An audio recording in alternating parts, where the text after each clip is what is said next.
Live. That's coming up. Hold on. Patience. Patience. Here we go.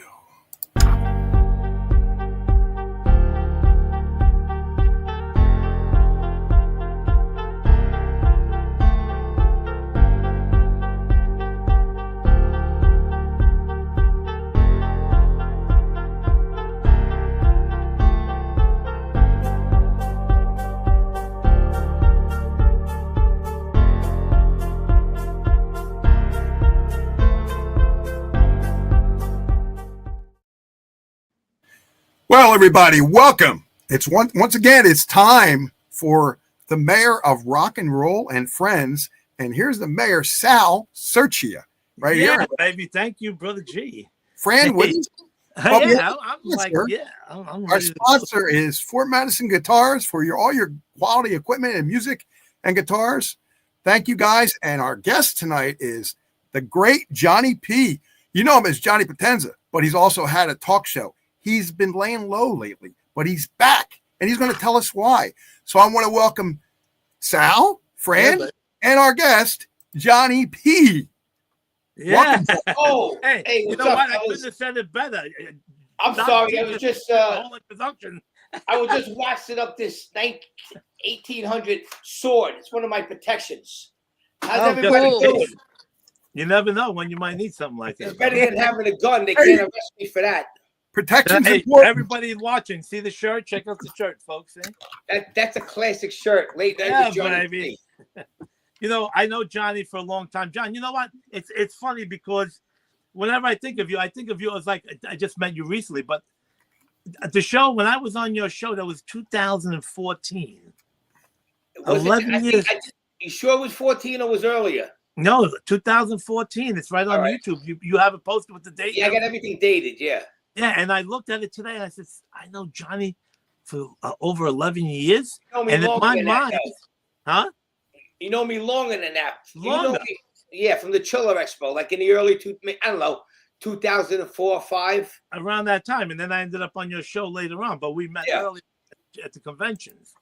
Anyway, we got a great show, even though Doc G just pretty put much everything into focus for me, which is good. I'm fine because you did that really well. Huh? Thank you guys for having me. I just actually left shooting a podcast and I raced back home. So shoot away. I love it. Who wants to ask the first question? Sal, you start. Yeah, go ahead, Sal. Well, let's get back. I mean, Johnny's been around for so long. He's a producer, actor. He's an actor. He's a producer. What else? Director, writer. Director. I'll give it to you. Listen, Sal, how long you know me? I don't call myself an actor. I really don't. But I'm a drummer, musician, host, producer, writer. And I dabble in acting, but I don't call myself an actor because a real actor really puts out 110%. But I dabble with it. But yeah, I mean, listen, that's my main thing, the late night show and being a drummer and in the future. And also, we talked, I mean, like with the band and everything, Johnny P has never considered himself a songwriter, but the album that we were just looking at a few minutes ago, which is NYB right here in your face. Yeah. Johnny co-wrote like 80% of this songs on here. Yeah, so 85%. He's never said I'm a songwriter. As long as I know him, he has never said, hey, I'm a songwriter. And you are a songwriter. Yeah, you know what it is? You know what it is? I did the music business since I'm a kid. Started learning the drums at 12, playing bars at 15, but 16. That's when the drinking age was 18. But then I knew I wanted to be a rock star. So in my 20s, I started learning guitar, and then I just started to write music. And then I did it like a 20-year stretch. Well, until I was about 39 years old, NYB was together for 10 years. But I wrote a lot of music. But as time went on, so 2005, the band broke up. 3 years later, I started the late night show. A lot of people who started watching me or following me from the show never knew I was a drummer, but they didn't really know too much about that. You know what I mean? So, right. And then we wrote the theme song for the late night show. I really haven't written music in a while, dibble and dabble with it. recorded, but all on the down low for personal use. Yeah, and it seems like a lot of us musicians went in that direction because I mean, let's face it, to get a record deal, the record companies want you to be like 20 years old, 18, 19 years old, and once you're like 30 years old, they want nothing to do with you. They figure you're too old to tour. So all us musicians, a lot of us went into movies and podcasts and TV shows, talk shows, and still do the music, but not trying to make it as a rock star at that point. What was good about us? I could say this with pride and without bullshitting. We were in our 30s, but we looked like we were in our 20s. We had a young looking band. That wasn't even the problem. Great recording. Right. Scarlett recorded us. We had, put the time in, practiced our answers off. We just came out, a decade and a half after the music was already done. So it was already on to the second genre. After hard rock, you had the hair band. You had the alternative into the grunge. So when that was coming out, the records coming out 95 into 2003, and then we broke them in 5. But at that time when we were scouting, we owned our own record label called Shinebox Records, and all the record companies, East and West Coast, we met with 90% of the record labels, and all signing. Believe it or not, hip hop and rap was blowing up through the roof, and they weren't signing any rock bands. And the only thing that we got offered was to play on a pay tour for like major bands touring stadiums. But you're looking at a 350, 500, 600,000 buyout for I don't know, 3-4 week tour, and that was a lot of money. That was double and half the money back in that time. So it takes money to make money, and that wouldn't guarantee it. So we lost the boat on that one, but it was a lot of fun, and the record still stands up in time. It's on iTunes. Yeah, I love it. I play it all the time. I have hundreds and hundreds of CDs, and this is right in my collection with the rest of them. And it's not, a lot of people are like, well, I know him, so I'm not going to play. I play it like a regular CD, like the rest of them. When I pull out Led Zeppelin, I pull out the Who, I pull out NYB. And I'm an NYB fan, but I'm glad enough that it's on Pandora, and it is on Apple Music. Besides buying it on Apple, so if you have iMusic, whatever the Apple Music, you can get NYB on there. And to me, as long as it's around after I'm dead, and some kids hear this one day and they like it, I'm happy with that. Right now, I'm trying to get a publishing deal with some big time producers. I don't want to get into it because I don't want to spread any rumors. But if I could get it, if you can get a big time producer, big time, I'm talking hit makers. If they could take the music and get it to a young band and rewrite some of the music, I would make a deal with them with it. Absolutely, that's the way to go. Even me, I try to get the younger people. I know a young band that's touring all over the world. Actually, a good friend of mine, her son. I forgot the name of the band. I'm going to find out. I'm going to talk to them about this. What kind of music are they? I'm definitely going to bring that up. That you said that. What type of music? They sing everything. They go into like venues of 70s, 80s, 60s. Yeah. They recreate a lot of older stuff, but they're young kids. So friend, they're doing covers. We're a 70s, 80s sound. AC/DC, Guns N' Roses, Aerosmith, Kiss. Yeah. That's our genre. Right. Skid Row. Stuff like the Motley Crue. That's our sound. Right. Yeah, I'm going to talk to them because they do all that and they travel all over the world, and they're pretty well known everywhere. So I will bring that up to them and see if I can hook that up and get you connected with them. Yeah, listen, you never know. Maybe they'll cover a couple of the songs from the album. Well, that's what I said. They love doing that. It's always worth to talk to them. So let's talk to Doc G. What do you got, Doc?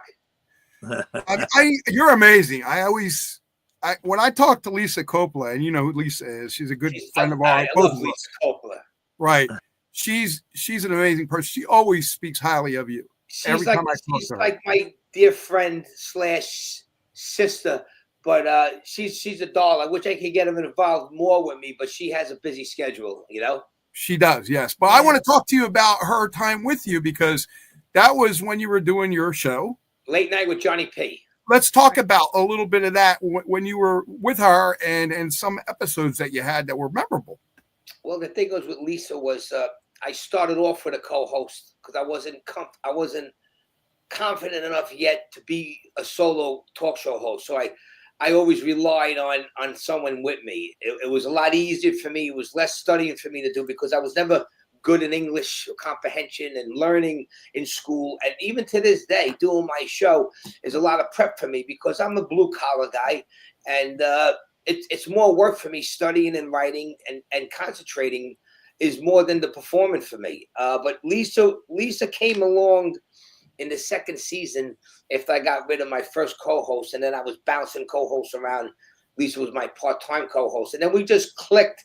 And she didn't do every show, but she did a lot of shows. And then as time went on, she had different ventures, and then she couldn't do the show for a while, so I had to get someone else. And then after a while, I got sick of bouncing co-hosts. I had this one girl with me for a while, Dana.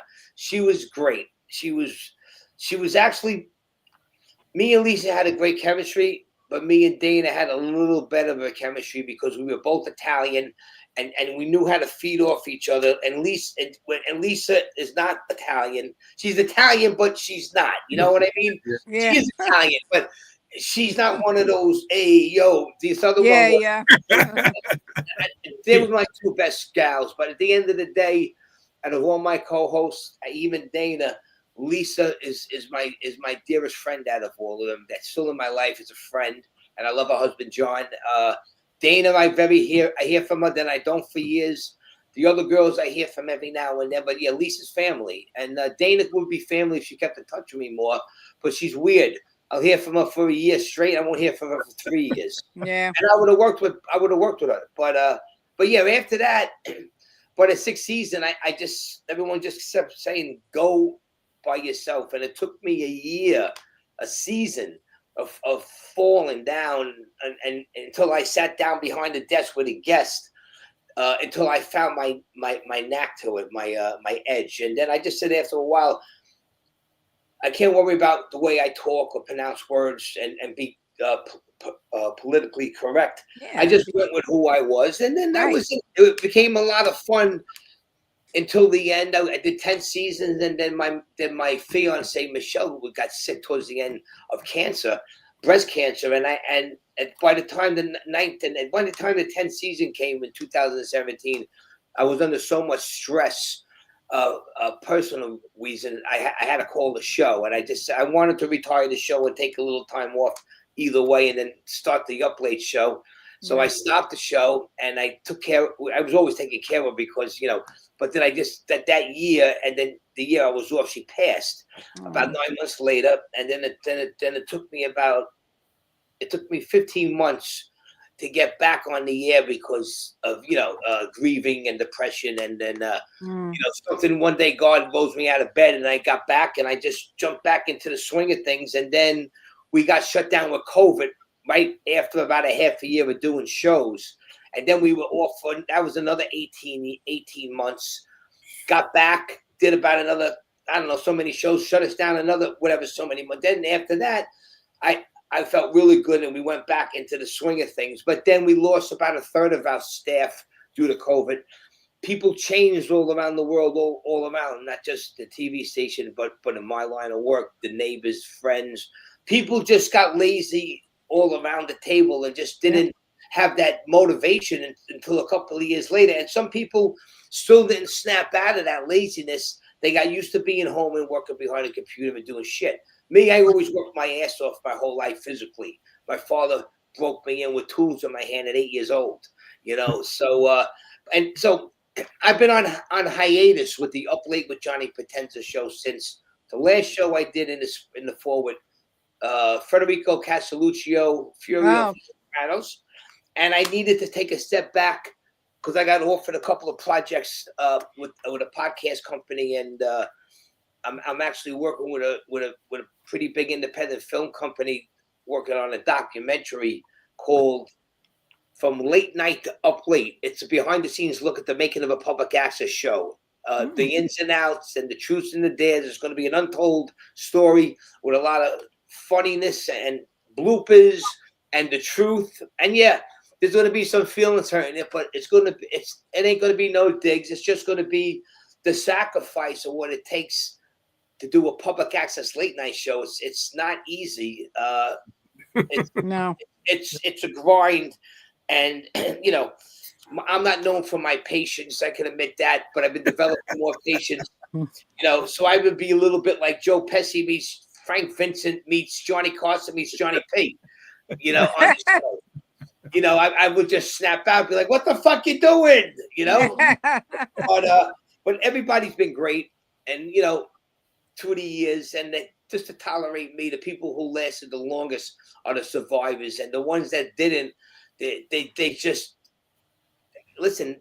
Everybody's got their own way of being, but Right. if you're going to hang out with Johnny P and work with me, you got to be able to get your feet wet and you know, eat a little crow. And listen, I'll be the first one to apologize if you let me. But you know, listen, I'm at the point now where I'm older now, and it's time for me to change destination. My faith has been lifted, and I've been leaning on God for a while now, and you know, I got a lot of work to do on myself, and He's leading me down different roads these days, and I've been feeling good, been feeling great. 2025 has been so far. It's been fucking great. Best year so far. You know, and I don't care the right wingers, left wingers. I'm glad we got Trump. Hopefully, he'll save our country. We need a lot of help, and people got to stop worrying about the little bullshit and the tit-tat shit, and we got to save our country. We got to save our economy. And when people are worried about authority kicks and all this bullshit, you know. So right now, I'm just taking a step back from doing the late night show. I don't know. Once I'm physically, mentally ready to go back into production, Right.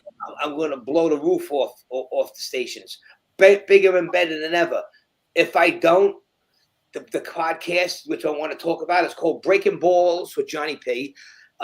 It's a paid advertising podcast. We've been filming episodes since October, banking episodes. You know, we went through a bunch of them a couple of weeks ago. We got rid of out of 12, we canned 4 of them. We got more. We canned a couple more. So we're going to be launching this very soon, and it's going to be constant every week. So if we film tonight, it'll air in a couple of days, or within a couple of days, and we're going to be able to make money and see where it takes us. But it's all about breaking balls, and to a point where we didn't get it developed yet. But New York City guys, everyday neighborhood family guys, talking to talent, but not just talking about interviews. But we want to talk about what's bothering you these days. Who's pissing you off? You know, what's going on in Hollywood that's bad. You know, and that's what the show's about. You know. Well, I Johnny, like that. Johnny, before I let Fran talk, I just want to say, don't listen. You're not giving yourself enough credit, because since you've done the guy. No, I know you are. That's part of why I want to say this. I mean, your show, you showcased so many different talents, musicians, Right. artists, authors, just like Johnny Carson did.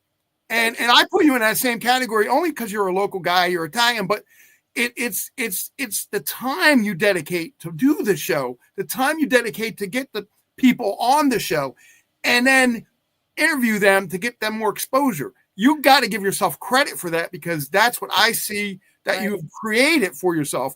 And a lot of us are creators like that. I do the same thing. Sal does the same thing. Fran does the same thing in many, many other ways. But the point is, you did that. Nobody can take that from you. Ever. You know what it is? And the thing is this, people don't realize it. People don't realize it because it's all, I have not one nickel of a budget. Being a producer, volunteer producer for public access, you get the privilege of using the facility, which will cost you a lot of money in the city or anywhere.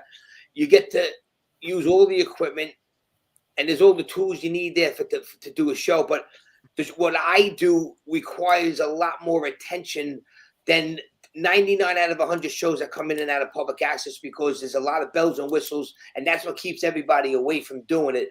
And that's what the problem is with me. There's never 100%, no matter how good the show is. If I was able to have, at this point in my life, being blessed enough to have a major budget behind me with a union paid staff and writers and assistants, then I haven't even yet begun to do what I could do, but I can't do it because there's just so much on my plate. And lately, the last couple of years, I've been learning what's more important in my life, and it's been affecting my health a little stress wise, and I have a little anxiety. I have it under control, but if there's too much at me at once, and I'm getting angry or mad, I get a little overwhelmed, and like getting older, I guess, it started taking a toll on my stress and my heart, and I was feeling it. So I had to take a couple of steps back in order to get my character back in order, and that's what I'm doing now, because I want to be who I am. I don't want to be that bipolar Satan guy that people see sometimes behind the scenes, and it's like, and I'll admit it, but I'm only human, man, and it's like I can't do it. To do what I'm doing, you really need. I have the energy, but you run out of patience when you get older. You know what I mean? Yeah, You're doing it this long. This show should run like clockwork, and unfortunately, we just don't got the manpower like we used to. it is. It's the mental stability. When I understand what you're saying, because you want to do what you want to do. You have that insight of what you think you can do, and you can do, but your body's stopping you sometimes. And that's like when you got to step back and say, okay, I'd rather step back and take that breather than go ahead and do something I don't want to do. Let me tell you this: my main loss of everybody, and we have good guys on the show, even with a couple of, unfortunately, people that were working on the show, some don't talk no more. And I love a lot of these guys. We were friends. People are friends, and then they're not. And it's a shame. It's over nonsense. It's over production. But when I lost my public relation lady, Marla Weinstein, she was with me since 2012. She was the glue that kept me in order. She greeted the guests. She got the guest list. She did the studio audience. She made sure everybody was okay. This and that. Made me get my makeup. Do this. She after COVID, she got cancer. She couldn't come back. Oh. And after that, I had to take care of that, and I couldn't find someone that was able to learn, because no one could learn, and that's what set me back. Not blaming her, I want her health to be better, but I can't. I'm not an octopus, and that's what the problem was. I was acting as director, producer, host, public relations, and then after a while, I just started fucking losing it. And so one show, Thomas Waits said to me, "Johnny, what's the matter, man?" I go, "What's the matter?" He goes, "1 minute you're happy. My wife said you were doing this, and then Tony said you were laughing. Then a minute you're going crazy. What's the matter?" I go, "I'm just under a lot of stress." Overwhelmed.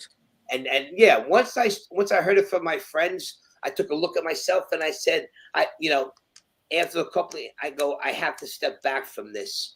Yeah. And, it's starting to take toll on you. Yeah, that's when you have to step back. See, when other people are telling you and they see it, sometimes you don't see it in yourself, and other people do. And when they do say it, you have to just say to yourself, you're right.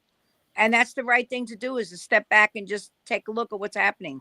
I'm at this place a long time. It's like a second home to me. But there's some, there's new people, new people, like everything in life. There's new people around, and some people don't get the picture, and it's all good. Listen, I wish everybody the best, and I'm still going to be involved. I'm going there next week to go see them and set up my new schedule. But I already told them in time when I come back. But I'm in. I still want to be involved and be a supporter of the public access stations. And but for now, if I want to make it in life, in this business, or life is short. We're going to try to podcast. It's a lot easier. It ain't what I want to do, but I'm having a lot of fun again, and it's bringing joy to me, and it's a tenth of the work that I have to do. I don't have to get the food and bring it in. I don't have to get my suit cleaned. I don't have to worry about time schedules. I don't have to worry about studio work. There's a lot I don't have to do, and if it's meant to be down the road and we can get to that platform, yeah, man, I would love to do fucking late night television. And that's the deal, man. Bring New York City to late night TV. Not all these guys that aren't no Johnny Carsons or the old school guys that were men. All these guys are up there, they're all puppets on the major networks, and I'm sorry. Yeah. I like Jimmy Fallon. I just don't like when the other talk show hosts get all liberal and they get all politic. All the old school guys busted both sides of right and left, Right. and they both sides of coming on the show. Right. Nobody was out. You didn't use a late night show as a platform. Late night television was for the adults to get away from life for an hour. Yes. Right. Yes. Right. It's just, Yes. Thank you for my saying mother that. told me to sleep with Johnny Carson. She told me, and Joe Franklin, and Yes. what is it, John I miss Stewart? Joe Franklin. Even like who was the guy who put the Beatles on again? Ed Sullivan. And He Sullivan. wasn't nothing special. He was a dry mop, but people loved him. Hey, everybody! You're right.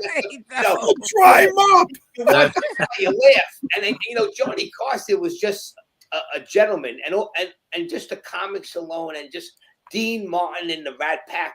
There's Oh. nothing like that no more. Oh, Now you're right. You're right. everybody's. It's just unbelievable how much backstabbing in this business is going on these days. Yeah. Honestly, I would be very happy just to have a show on a streaming network somewhere.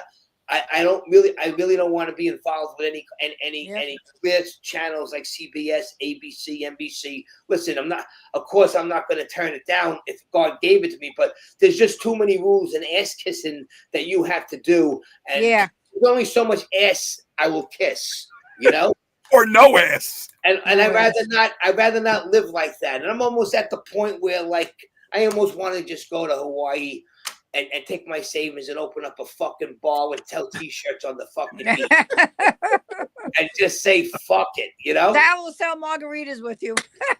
He'll be the boy. I sell because listen, I got ice Hey. in my mouth.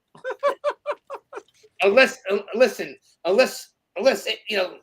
what I really would love to happen is say like a major band like AC/DC, say they lose the drummer, or a major band that's still big, that's just touring, they got some time, and they say Sal, you're a big agent, and Sal, we don't want to get Tommy Aldridge. We're looking for a guy that could kick ass, that loves the band, that's unknown, but he's an underground guy. I got this guy, Johnny P. Go audition.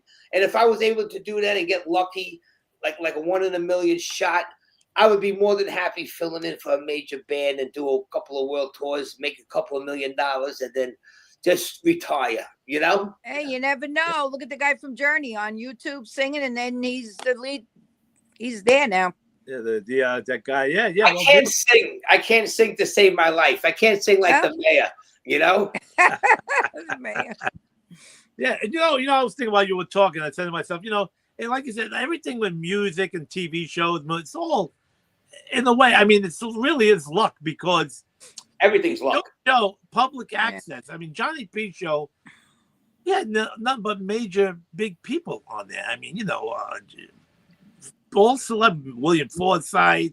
Listen, and all these guys, they don't come to public access for nothing, and it's like I don't pay nobody, and Right. because I don't have money to pay them. And there was very few people that did ask for money that didn't get. Even Joe Franklin fucking goes, send me a car and make sure there's a nice girl in the car. So we sent them my friend with a Mercedes-Benz with this good-looking girl. They picked him up, they entertained him, and they brought him home.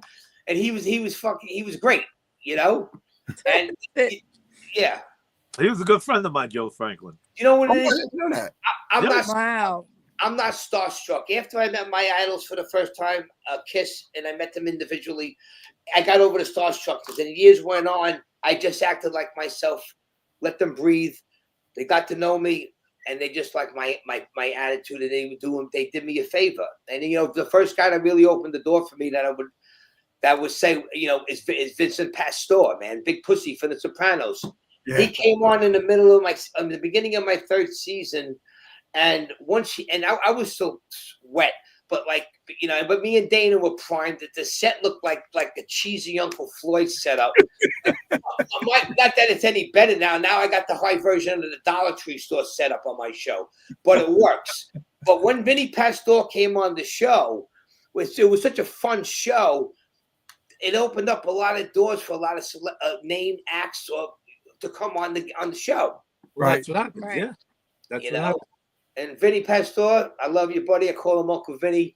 you know, and he goes, Yeah. "Hey, yeah, I'm supposed to have him on. I'm supposed to have him on the show next month on the late night show, on the Up Late show. We booked it months ago, and I said, listen, I'm bringing you on the podcast, and I texted him the other day. He goes, I can't. I usually do a good impression of him, but I can't do it right now for some reason, and I don't want to botch it up. But he said they're on hiatus because he wanted to promote Gravesend a little more. And he was going to bring on. He's going to bring on Vincent Coratola, who plays Johnny Sack, and William Yes. DeMeo is a good friend of ours. And so he says, wait till we film, we get the scenes done, and it'll come on. So I'm bringing all my guests. They're all supporting the podcast, and that's where it's at right now. And we'll see what happens down the road in the future, you know? Yeah. Last week we had Willie DeMeo's son on the show. Chris. Yeah, we had Oh, Chris Chris- DeMeo. Chris DeMeo was on. Chris is a good kid. Very Yeah. good, nice kid. Yeah, Yeah. I actually Hey, young man. I actually play his mother on a movie with George Zufilis' movie Once a Week for Life. So Oh, we had really? him on and George. It was nice. You They're know, all in that movie too, Johnny. This movie she's talking about. Once a Week for Willie life. DeMeo, Paul. What's the name of it? Mulcahy, Once a Week for Tony life. Barron, everybody. Johnny new? Shirts. Huh? is it new? It's been out. It's right now being edited and so on. It's been filming, I think, about a year now. I got to throw this out there, but all the movie all the parts that I got, okay, was all, and it's the truth. I did a lot of background work in the late 90s into the 2000s. Worked on a lot of good stuff. And even The Sopranos, I did a lot of work. I had a great time. Never traded it for the world. But all the little bit parts and stuff that I got was to my show. People asked me, do you want to audition? Do you want to come in? Chris Bacone, I got something for you. The luckiest thing was, which was not even a big thing, but it was a good thing, was The Irishman. Ellen Lewis, the big top 3 best casting directors in the world, Martin Scorsese's girl, saw my show in Manhattan, and they called me in for a read because they liked my look as a character actor. I didn't do good on the audition because, and I got the slides, I studied with a couple actors. I was just honestly nervous because, you know, I'm auditioning for my guys that in there that were my acting heroes. Like, you know, when I thought it was a prank call, when I got the call, it was it was like Sal, somebody fucking with me. You know, you get that. Then I called him, and yeah, you know, the Martin Scorsese movie. You know, Ellen Lewis wants to talk to her, and then she goes, "Well, why me?" I told her. She says, "Well, I saw your show. I like your look, and I said, it's a movie I'm doing for Martin Scorsese." I'm like, "Okay." She's like, "You know, Robert De Niro, Joe Pesci, and Harvey Keitel," and I'm like, Al Pacino, and I'm like, oh wow, sounds like a good movie, you know. And I was super cool, but I'm shitting my pants inside. My heart's going like this, like I just did a half an 8-ball, you know. And no one does 8 balls no more. Talking about it a lifetime ago, but anyway. You had a nice scene. Well, in it. I didn't say that. I worked with Johnny on that movie. In the wedding scene, I was Yeah. there that day. You were with me, but anyway, let me finish the story. Yeah, so then that was it. So I got put in the wedding scene, and I saw you there, Yeah, and it was a great time.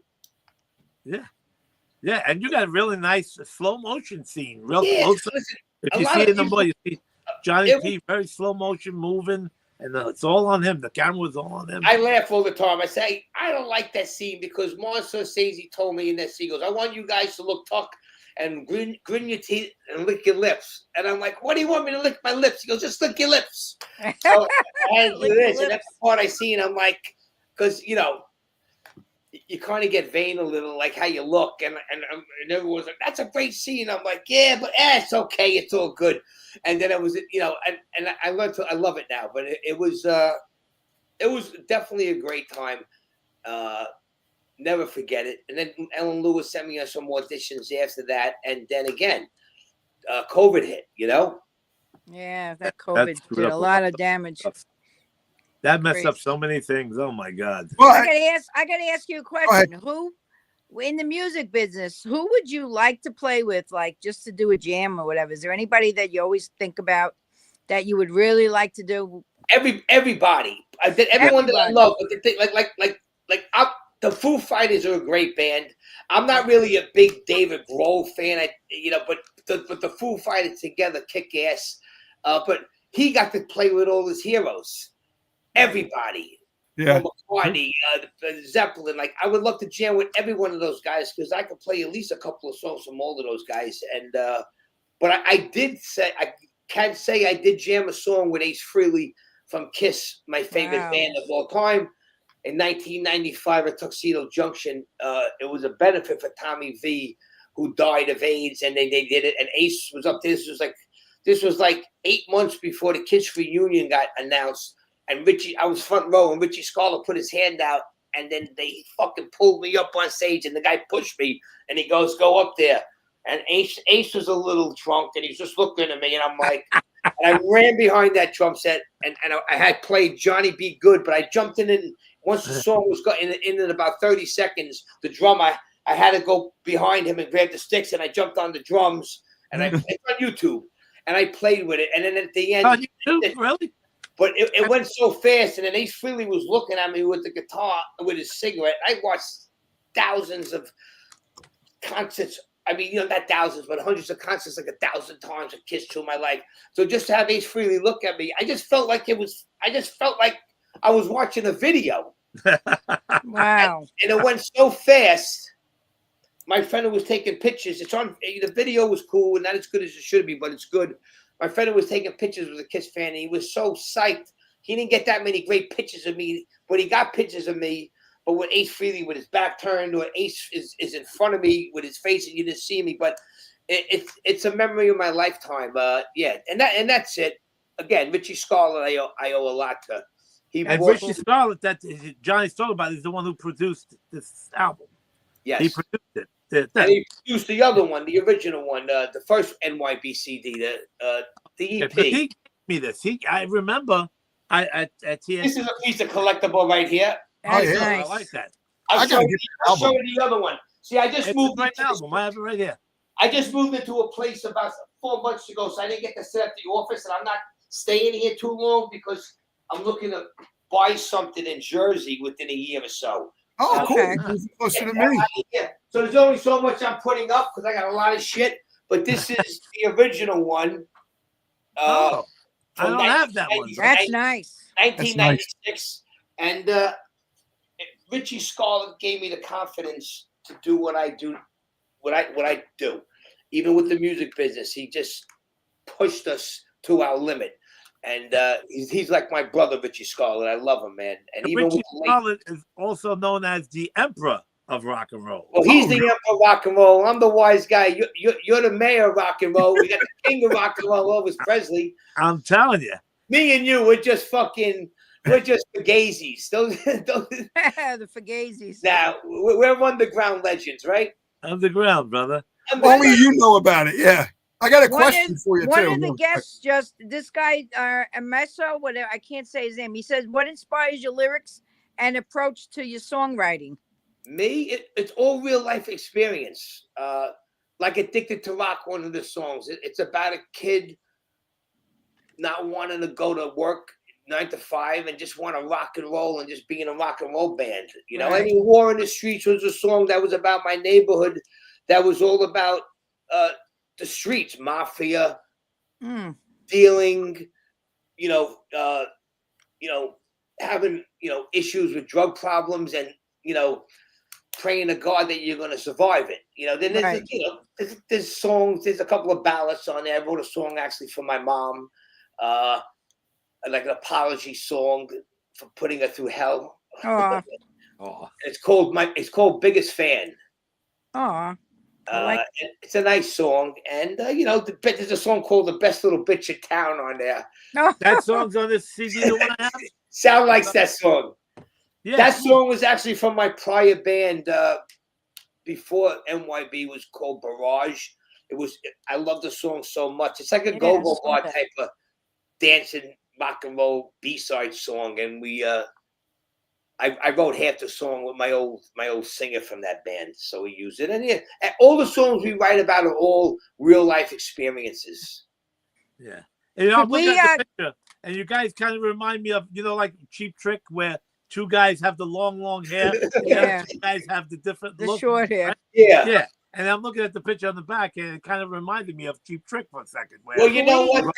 That Could we get that somewhere? Could somebody pick that up? I mean, could Yeah, we order yeah, that? well, I mean, I where people can get it. So it's it is on iTunes. It's on Apple Okay. Music. But to get and you can get the physical CD at CD Baby. okay. Okay. I gotta Yeah, write that or, down. you know, CD baby. Or the Now- Johnny P Foundation. Okay. Now, Johnny, is the I lady, love if I it. I remember love it. correctly, the lady on the CD cover, is that she related to you? That's my grandma Connie. It is your Oh. grandma, right? Yeah, well, show the cover. Actually, the cover wasn't supposed to be on the CD. This is a little NYB trivia. Oh. The cover it was a typo from the record company.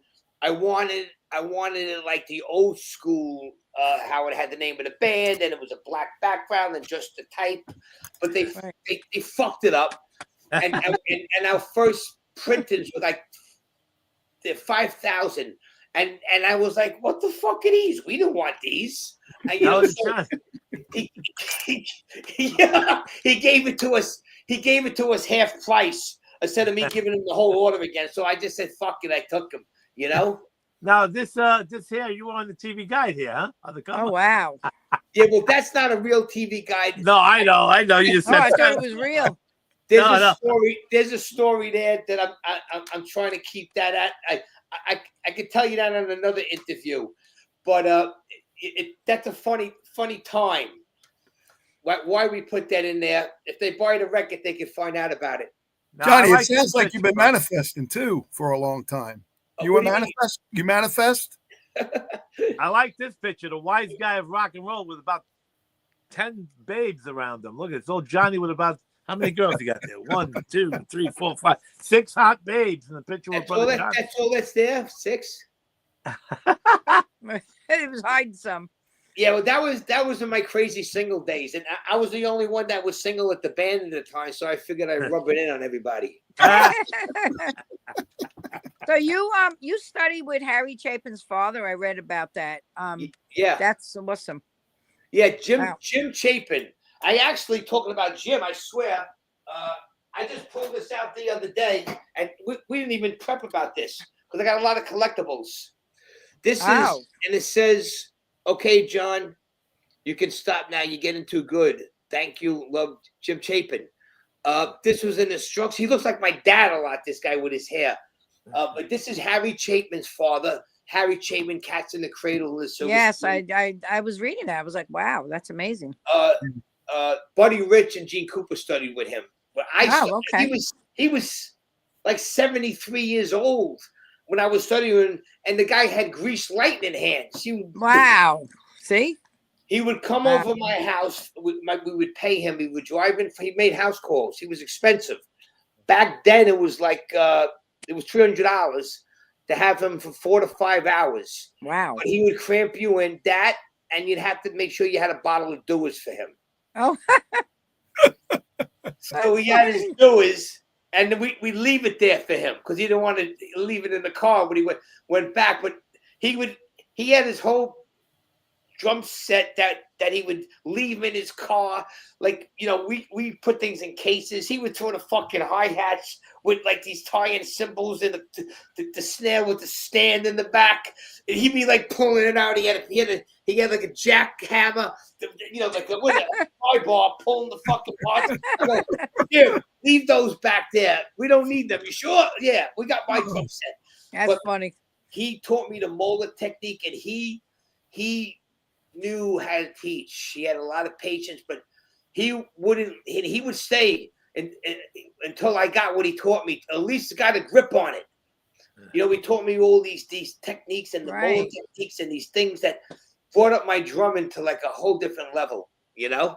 Oh, so And that's this That's a is great years after, drummer. God, I'm sorry. I didn't know you. I thought you were done. so this is years later after I was playing the drums already. So when I started at 12, I started studying with him in my mid-20s. 20, you know what I mean? wow. That was young. Did you ever meet Harry Chapin? Did you ever? No, he was dead already. Oh, he was dead already at the time. Wow. Yeah. Yeah, because Maybe he because he died died young. in the 80s, I believe, right? Yeah, he died young. So, You know, and he was devastated by that, Mm. Jim. Now, Fran and Joe, Gene, you guys will be surprised. Killer Joe was one of our second or third guest on my show, and Killer Joe was the house band for Johnny P for a while. I don't know if you guys- Oh, I didn't know that. I didn't know that. Yeah. For a minute, for a while, I wanted him every all the time, but he couldn't. Before that, I had this guy Tony Trainer as my late night band, and he played with a guy named Frank Pisani, who's great. And the band was good. They were like more like an old school jazz band, but they were always. We had them broken in where, like, I walked out, they played, and if I announced, hey, my next guest up tonight, he's known as the man rock and roll. We have Sal Searchy, and when Sal comes out, they would play. Killer Joe, we didn't have him primed like that because they had such a big piece band that it would have been too much commotion. But Killer has all studio musicians, so it was hard to have them all the time. But I would put them on like every other show or every third month, and I always would get up with them. And I was on the phone with Killer the other day, and I love Killer Joe, man. He's also like my therapist, Killer Joe. he's got energy, boy. Woof. He's like energy through the roof, man. That guy. Yeah, I busted his balls a couple of times because he would always change a musician. Like, where'd you get this guy? He looks like he just got out of a fishing boat. The guy has overalls on. He had this fishing hat on. He goes, "Come here, big guy. Let me tell you this. Come here." And then he goes, "It ain't what they look like. It's how they play." I go, "Yeah, but Killer, I don't want to look like I have my uncle's work playing." He goes, "Come here, listen here. Slow down, big guy." He goes, "It's all about playing." And then then after a while, you see these guys, they rock, but Killer has a lot of great musicians, and he's definitely a good guy, Oh yeah, he's all like the guys in his band love him, man. are great guys. There was He's only the one best. guy out of all the guys that he played with that I don't like. That he's lucky to get a kick in the ass. I'm not going to mention his name, but I know you weren't. Yeah. Killer knows who he is, and they threw him out of the band anyway. So. But that's all. I got to kick somebody in the ass every now and then. That's What's all right. the We all line? do. Yeah. We all do. We All all five do. for 7 of me.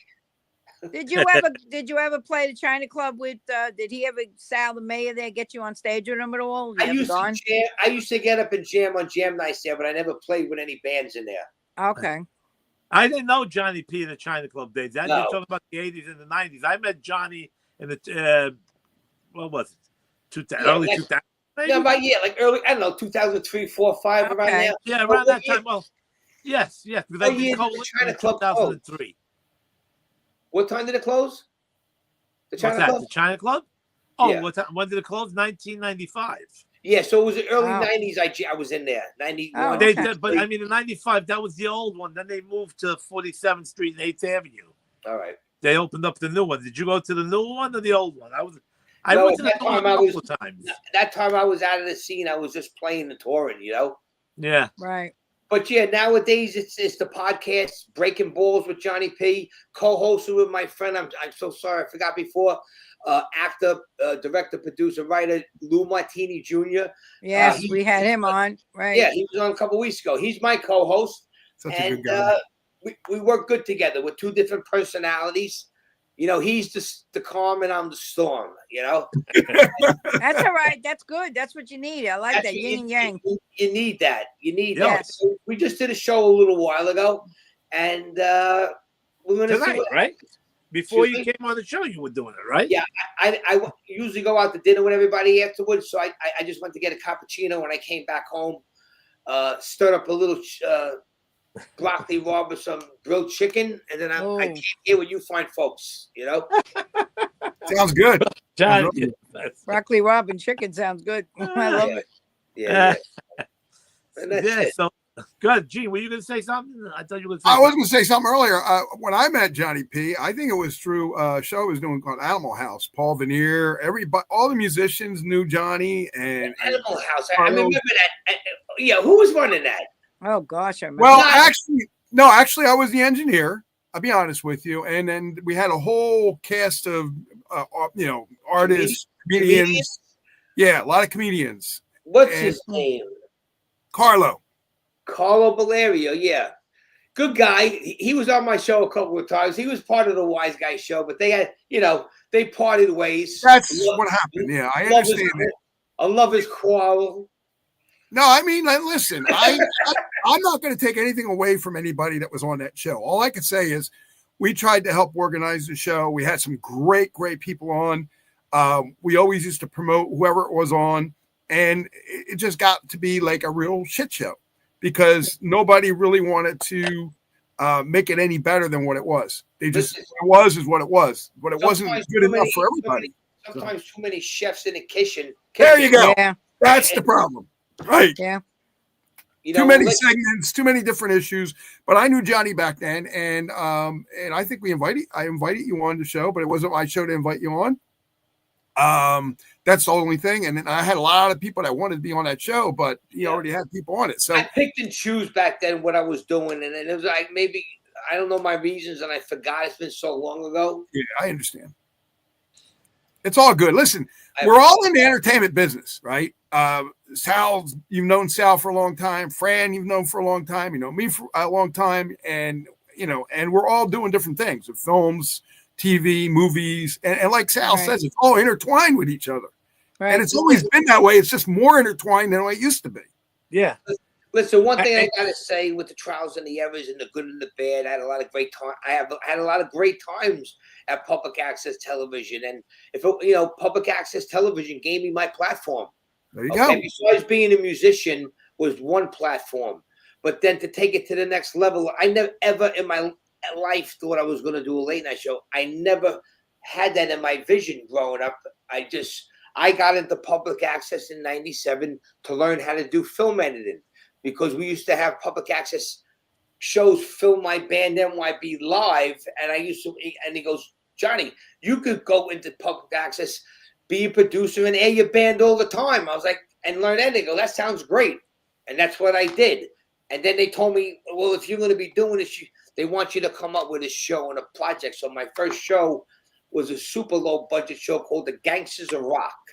And that's the same time Richie Scarlett named me the wise guy of rock and roll just because of the way I am. Not that I'm a wise guy, because I'm not. I'm a wannabe wise guy. I'm my own guy. And that's at the end of the day, I take my own risk. I answer to myself. And the only one that could judge a jury me is Jesus Christ and the Lord himself. That's right. That's it. I don't answer to nobody but him. And, anything I do is on me. You know what I mean? And I do, I don't need no army behind me, You do the public access out of Staten Island? Because my friend Brian runs a show through that also. I hope, I'd rather skip that guy. Yeah. If it's the same one I'm talking about. Yeah. Does he wear glasses? Yes. Okay, yeah. He knows. I don't It wasn't me. It's not me. It's not me. Oh no, I don't. I only associate with a small crew over there. And very few people I let into my production, and but that's the same studio, right? Because I know that's the public access one in Staten Island that a lot of people go. All right. Yes. I don't know if that was the same one. Okay. Yeah. Well, it was originally CTV. Yes. Staten Island Community Television. Right. Now it's under new leadership, and it's called It's called CMSI, Community Media of Staten Island. Right. Yeah, right. Yeah. Me and you will talk on another day on other stuff, but not on I don't talk live about nothing. Yeah, no. I just wanted to make sure. I didn't know if that was the same studio because I know public. I wish you didn't. I wish you didn't say that, but that's okay. Johnny, how can people get in touch with you? Because there's a lot of people watching this on TikTok. They're saying, I love this guy. I love his accent. I love his Italian, the way your statues. Yeah. How do they get in touch with you if they want to book you for something or be in a movie? Tell him to call Brian. He'll get in touch with me. No, you could just Facebook me. Just Google Johnny Potenza.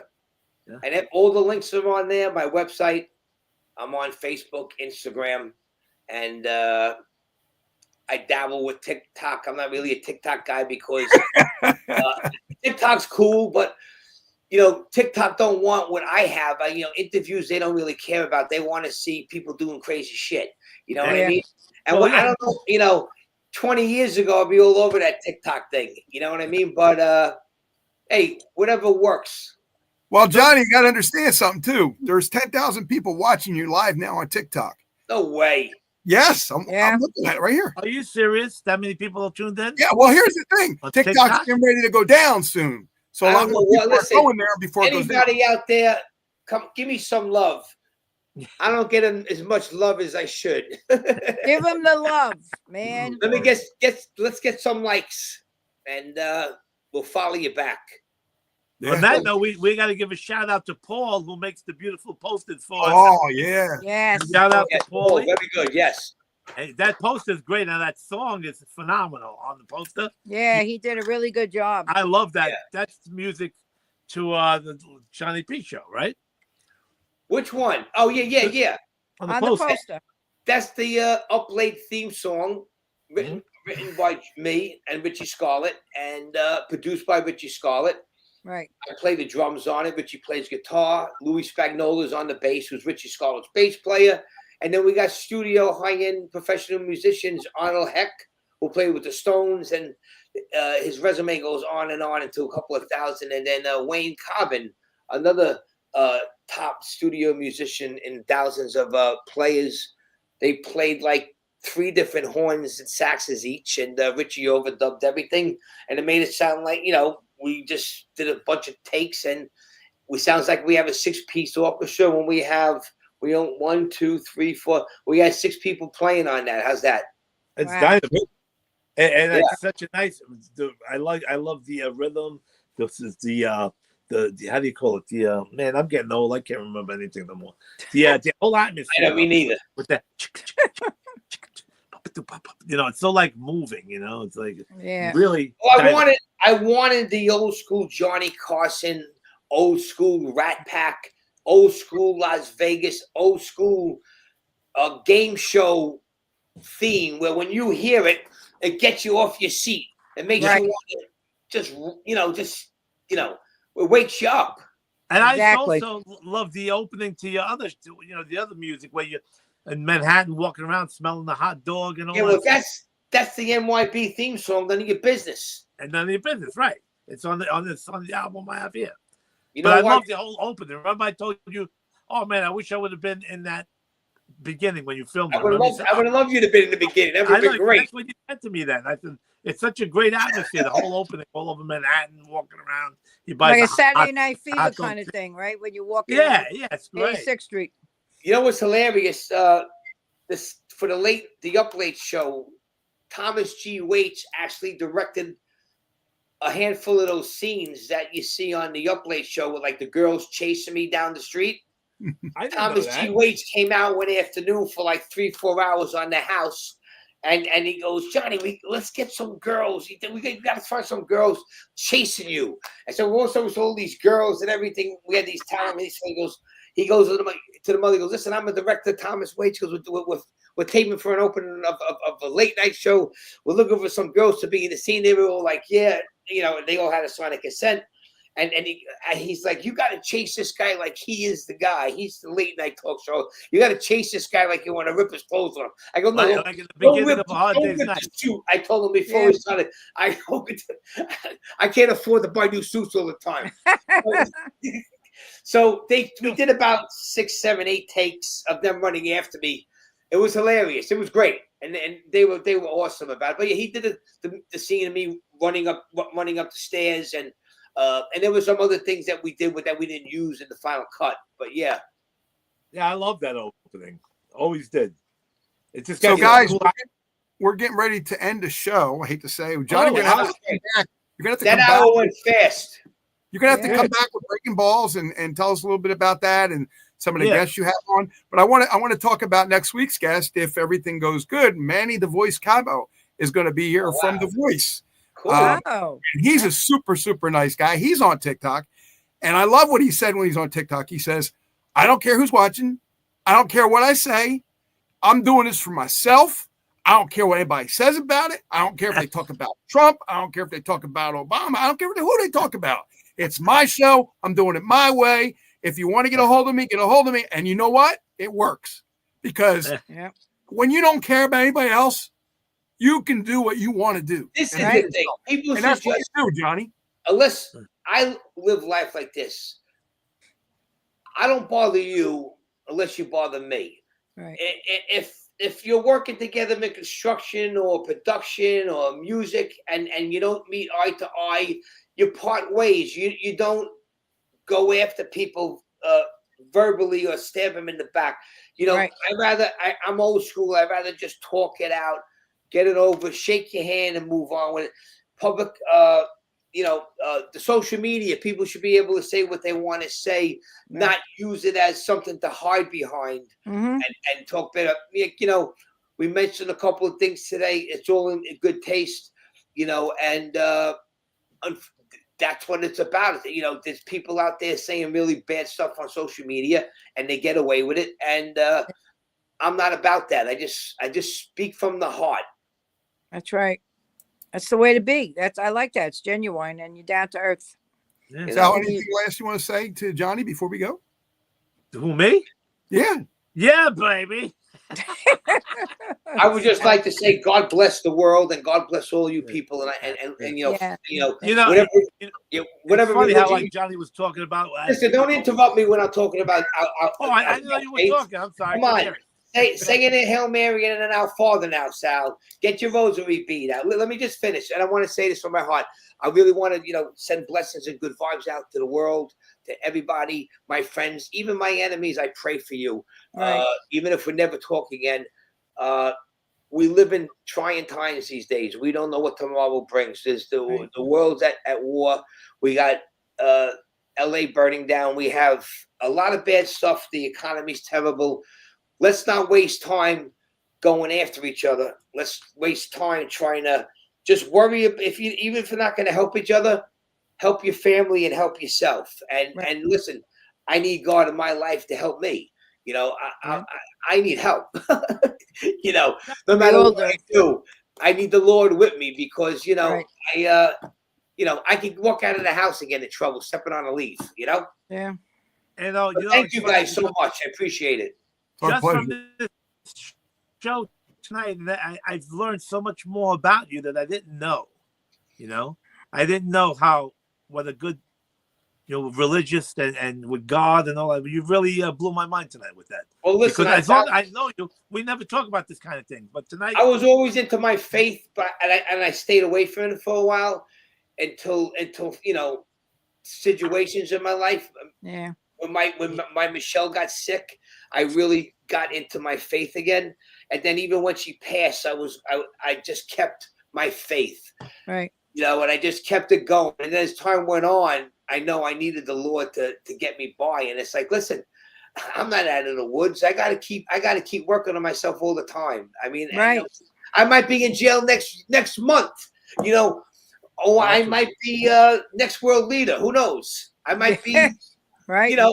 Who knows? one day at a time. Yesterday I might be the next mayor of rock and roll. Who knows? You Hey, might see that? be the mayor. And what am I going to do then? If I'll become Late Night with Johnny P, I'll be Johnny P. We'll Yeah. switch identities. You'll be the mayor of rock and roll, and I'll be Late Night with Johnny P. Whatever you want. Thank you, guys. Thanks for being All here. right, We really I love appreciate you, your brother. time.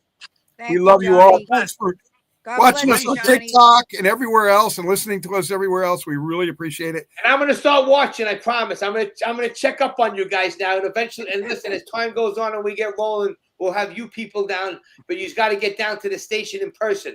Oh boy. Yeah, They we'll can. get there. I can't. They can. I'll try. I'll Don't I'll represent try us. with That's Sarah. fine. And if not, we're working on getting a professional high-end Zoom. They got it, but it's not as clear. But we're going to be zooming people in from out of state. Okay. So then we'll do that. Okay. But Okay. it's Thank not you, gonna brother. be- It's not going to be Going as in that long as this. direction. All right. Thank Sounds you very good, much. my brother.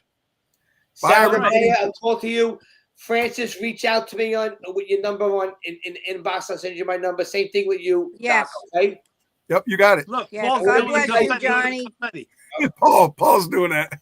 Paul does that every time after the show. He makes confetti come down. Paul, That's make mine do. good. Mine doesn't do nothing. Like we Just- say at the end of the show, don't forget, make sure you bust somebody's balls this week. Good night.